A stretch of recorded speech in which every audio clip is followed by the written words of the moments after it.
नमस्कार, मी स्वाती माझ्या यूट्यूब चॅनलमध्ये तुम्हा सर्वांचं अगदी मनापासून स्वागत करते। हिवाळा विशेष भागामध्ये आज आपण एकाच पिठापासून तयार होणारे बाजरीचे अप्पे, डोसे, उत्तप्पम आणि इडली कशी बनवायची ते पाहणार आहोत। या सर्वच गोष्टी चवीला अगदी भन्नाट लागतात आणि बाजरीच्या असल्या कारणाने त्यामध्ये फायबर, B6 आणि भरपूर असे प्रोटीन असतात। पाचन क्रिया सुधारते, शुगर कंट्रोल ठेवते। याकरिता डायबिटीजचे पेशंट देखील बाजरी आरामात खाऊ शकतात। म्हणूनच अशी एक प्रोटीन रिच रेसिपी आज मी तुमच्याकरता घेऊन आलेली आहे। ते व्हिडिओ स्किप न करता शेवटपर्यंत नक्कीच बघा आणि चॅनलवर नवीन असाल तर चॅनलला पटकन सबस्क्राइब करा। तर सर्वात प्रथम एका पातेल्यामध्ये आपल्याला एक वाटी अख्खी बाजरी घ्यायची आहे। यामध्ये समप्रमाणात आपण तांदूळ घालणार आहोत। तांदूळ ऑप्शनल आहे, जर घातले नाही तरी चालतात। आता यामध्ये एक अर्धी वाटी उडदाची डाळ, अर्धी वाटी पोहे आणि एक अर्धा चमचा मेथीदाणा आपल्याला घालायचा आहे। मेथीदाण्याने चवही छान येते आणि बॅटर फर्मेंट व्हायला मदत मिळते। आता मला बाजरी थोडीशी कमी वाटत होती, याकरिता अर्धी वाटी बाजरी मी आणखी वाढवली आहे। आता पाणी घालून सर्व जिन्नस आपण 2 ते 3 वेळा स्वच्छ असे पाण्याने धुवून घ्यायचे आहेत आणि स्वच्छ पाणी घालून हे सर्व साहित्य आपल्याला एक 5 तासाकरिता भिजत घालायचे आहेत। 5 तासामध्ये हे सर्व जिन्नस व्यवस्थित असे फुगतात, तुम्ही बघू शकता। आता आपण हे सर्व जिन्नस एका मिक्सरच्या भांड्यामध्ये काढून घेऊ आणि थोडं थोडं पाणी घालत आपल्याला याची बारीक अशी पेस्ट तयार करून घ्यायची आहे। सर्व जिन्नस मस्त असे मिक्सरला बारीक करून घेऊया। या पद्धतीची पेस्ट असायला हवी, तुम्ही बघू शकता। याच पद्धतीने दुसरी बॅच देखील आपण बारीक करून घेऊ। आता सर्व जिन्नस बारीक करून झाले की मिक्सर धुवून थोडंसं पाणी मी यामध्ये घातलं आहे।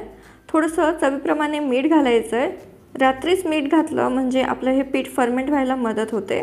आता सर्व जिन्नस व्यवस्थित असे एकजीव करून घ्यायचे आहेत। झाकण ठेवायचं आणि 12 तासाकरिता आपल्याला गरम जागेवरती हे पीठ फर्मेंट करून घ्यायचं आहे। दुसऱ्या दिवशी तुम्ही बघू शकता हे पीठ डबल होतं। या पद्धतीने व्यवस्थित असं फर्मेंट झालेलं आहे, तुम्ही बघू शकता।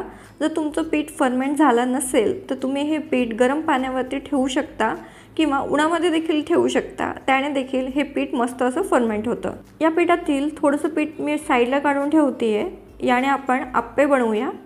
आता उरलेलं जे पीठ आहे ना त्यामध्ये थोडंसं मीठ घालायचं। मीठ आपण रात्री फर्मेंट करतानाच घातलं होतं, या कारणाने थोडं कमीच घालायचं। मीठ घालून सर्व जिन्नस व्यवस्थित असे मिक्स करून घ्यायचे। आता या पिठाचे आपण इडली आणि डोसे बनवणार आहोत।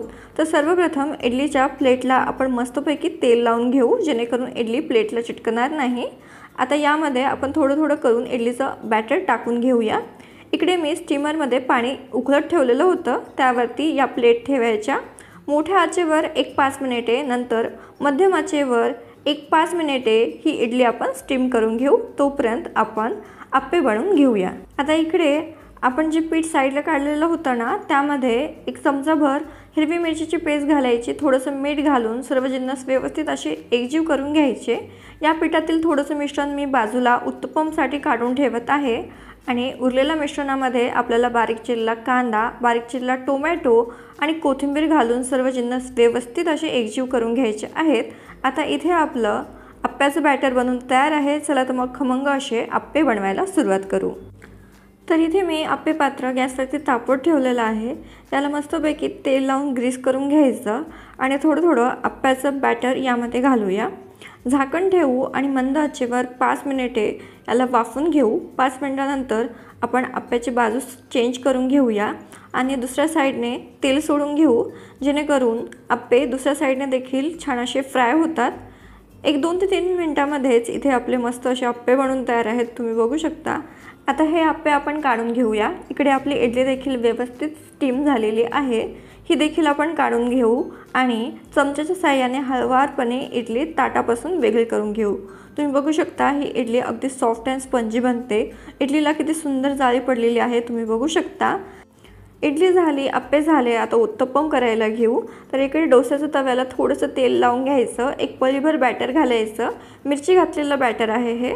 हलकंसं पसरून झालं की त्यावरती बारीक चिरलेला टोमॅटो, कांदा, कोथिंबीर असं सर्व घालायचं। गॅस मंदच ठेवायचा आहे। मंद आचेवर हा उत्तप्पम आपल्याला व्यवस्थित असा भाजून घ्यायचा आहे। मंद आचेवरतीच उत्तप्पम व्यवस्थित भाजले जातात। भाजताना साईडने तेल सोडायचं आणि दुसऱ्या साईडने देखील आपण मस्त असे उत्तप्पम भाजून घेऊ। तुम्ही बघू शकता इथे आपला सुंदर उत्तप्पम बनून तयार आहे। याला काढून घेऊया आणि क्रिस्पी कुरकुरीत असा डोसा बनवायला सुरुवात करू। डोसा बनवण्याकरिता डोसाचा तवा आपल्याला व्यवस्थित असा पुसून घ्यायचा आहे। एक पळीभर बॅटर यावरती घालायचं आणि हलक्या हाताने डोसाचं बॅटर पसरवून घ्यायचं। गॅस मोठाच ठेवायचा। थोडंसं तेल घालूया म्हणजे डोसा छान असा भाजला जातो। आता मध्यभागी आपण आलूची फिलिंग भरूया। आता 2च मिनिटात मस्त असा कुरकुरीत खमंग डोसा बनून तयार आहे, तुम्ही बघू शकता। तर इथे तुम्ही बघू शकता एकाच पिठापासून आपण डोसा, अप्पे, इडली आणि उत्तप्पम बनवलेले आहेत आणि ते देखील अगदी मस्त झालेले आहेत। इडली जाळीदार होते, अप्पे मऊ लुसलुशीत होतात, डोसा अगदी कुरकुरीत होतो, उत्तप्पम स्पंजी होतो। तर तुम्ही हे हेल्दी ब्रेकफास्ट एकदा नक्की ट्राय करा। कसं झाला कमेंट बॉक्सद्वारे आम्हाला कळवा। आजची ही रेसिपी आवडली असेल तर व्हिडिओला लाईक करा, तुमच्या फ्रेंड्स आणि फॅमिलीसोबत जरूर शेअर करा। चॅनलवर नवीन असाल तर चॅनलला सबस्क्राईब करा।